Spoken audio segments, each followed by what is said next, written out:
Okay, so I know some of you, I don't know how you guys log and, you know, log information and behaviors and such about your snakes, but I got this handy dandy little notebook. Blue's Clues. Like Blue's Clues. I got this handy dandy little notebook at Walmart, and basically, like, the blank pages look like this. It's got like a prepared by date, project action notes, project planning notes, and then page number, and then like whatever title you want. I know it's blurry, you guys. I'm really sorry. My phone's kind of not got the best camera. But as an example, this is like how I log my stuff. Like, I put my initials, and then I put the date that I started the page. So like this one's 8/4/2012.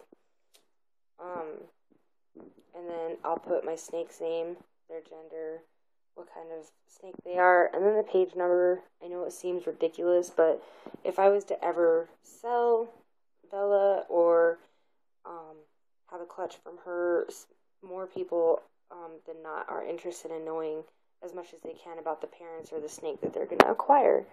So I do keep a very detailed log information, as detailed as I can get it.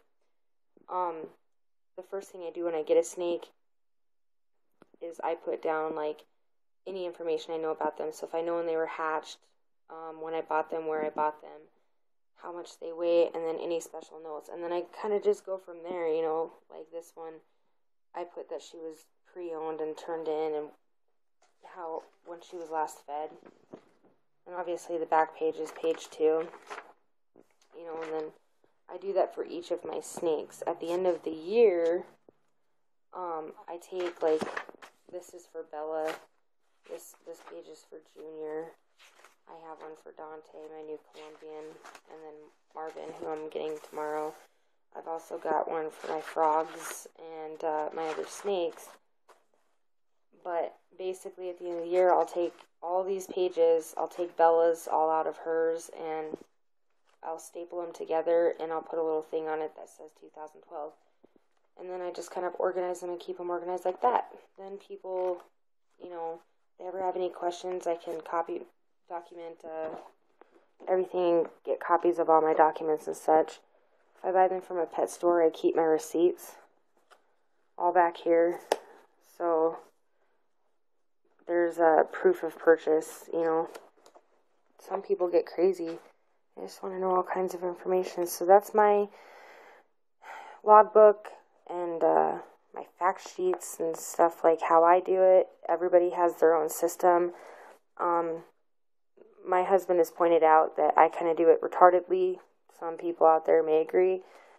Because I just keep one book and I put all the information for each of my snakes and whatnot in that one book. And then at the end of the year, I tear out all the pages and I put them together with a snake and whatever, and that's how I do it. He would rather do it like this one book is for Bella, this one book is for Marvin, etc., etc.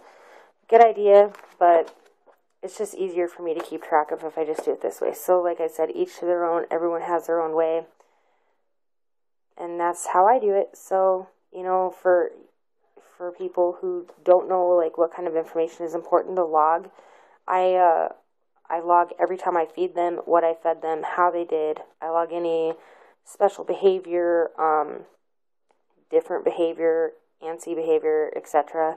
I log, any bites or strikes, which we've only had one bite, thank goodness. And then I also log, like, shedding. When I first noticed dullness, if they needed help with a shed, like for my baby Ball, he has had one shed where he needed assistance on that.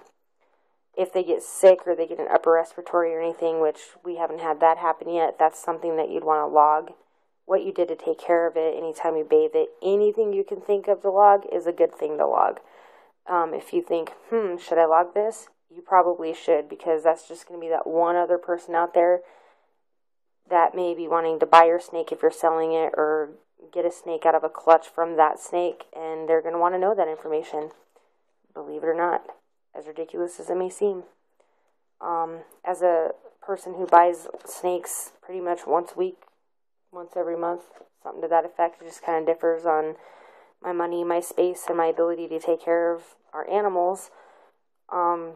Those are questions that I've asked in the past. Have they ever had trouble shedding or anything?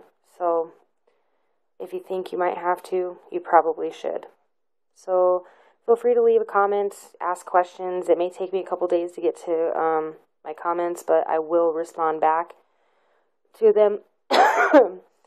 And I'll try to get some more videos up on my reptile room, how I've got that set up, and I've also got a future video coming up where we'll document how we build our Colombian red-tailed boa homemade cage. So hit me up if you have any questions. Okay, bye.